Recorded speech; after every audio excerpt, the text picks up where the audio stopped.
What's up, YouTube? What's happening? What's cracking, YouTube? Uh-oh. I see you, bow-legged. Sit your bow-legged. Sit your bow-legged. But before I begin discussing this amazingly yet very reader-friendly book, I must first take this time out to discuss this white she-devil, Tomi Lahren, who had the nerve to respond to my half-breed brethren, Jesse Williams, after he delivered an amazing speech at the BET Awards. She was like, heaven forbid anyone talks about the Black Lives Movement. I was like, if you don't shut your Beetlejuice looking ass, if you don't get your Todd the Ghost stick forehead faced ass away from my people. This is the same woman that said that the Black Panthers was a terrorist group. Bro, we must stone this heifer in the name of the Melanin Society.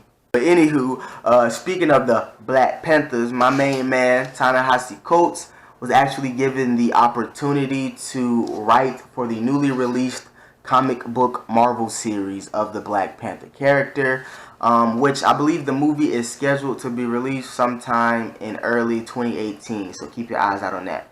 But Coates, who also wrote The Beautiful Struggle in 2008, composed several different articles. Some of them were published in the Washington Post, the New York Times Magazine, and of course the Atlantis, which he is currently serving as a national correspondent to. You see, my dog out here doing big things, man. That just lets you know that you don't have to be a sellout or a coon in order to make it in the journalism world. Shout out to Don Lemon. But basically, the book is a very riveting letter to his teenage son. Coates details his most inner thought-provoking yet personal feelings of what it means to be black in America. He attempts to answer the questions that have been plaguing not only the black community but America as a whole by using historical analysis and then paralleling that with the current state of America today. Ranging from his father's belt to witnessing black mothers mourn over their lost children due to police brutality, raw emotion and powerful passion was yet again delivered by Coates. He might have just set a new precedent for writing right now, man. The bar is high right now. He's talking that real right now. Coates begins his letter with an autobiographical account of his adolescence growing up in West Baltimore, where if you couldn't adapt to the street rules, then you had a problem. But if you couldn't adapt to the classrooms, the schools would then kick you out and turn you to the streets, while also saying you should have stayed in school. With this developing idea of schools, Coates came to see the streets and schools as arms of the same beast that were equally fueled by weaponry and fear. And he also harps on good intentions, how we sometimes let our educators go, who might have not been successful at reeling in students by saying that they had good intentions. Coates said that good intentions is a hall pass through history, a sleeping pill that ensures the dream. So basically, it's like that Bill Cosby syndrome, where America's like, hey, come over here.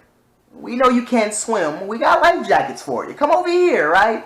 And they lure you in order to sweet potato pop in that ass. In all actuality, the only thing that good intentions promise us is the reinforcement of the American dream, which includes hope, progression, and optimism. Things that Martin Luther King Jr. often preached about himself, which is why Coates often disagreed with this philosophy by raising the question, why do our heroes have to be nonviolent? In opposition to his feelings of Martin Luther King's philosophy, he prioritized Malcolm X's black nationalism philosophy. In addition, while he was attending Howard University, one of Coates' college friend, Prince Jones, was unjustifiably killed by a policeman, marking another motivational piece to his activism journey. He not only documented his feelings, but Prince Jones' mother as well, man. This is a very heart-wrenching story, but very needed. You gotta go read this book, man. You just have to support the brother Coates, man. We have to. And there you have it, another fire book, man. Y'all gotta support the brother, and I guess I'll see y'all niggas next week, nigga. See. Philippians 4:13. What you say, little papa, man? I can do all things through Christ who strengthens me. Gotta overcome all this shit.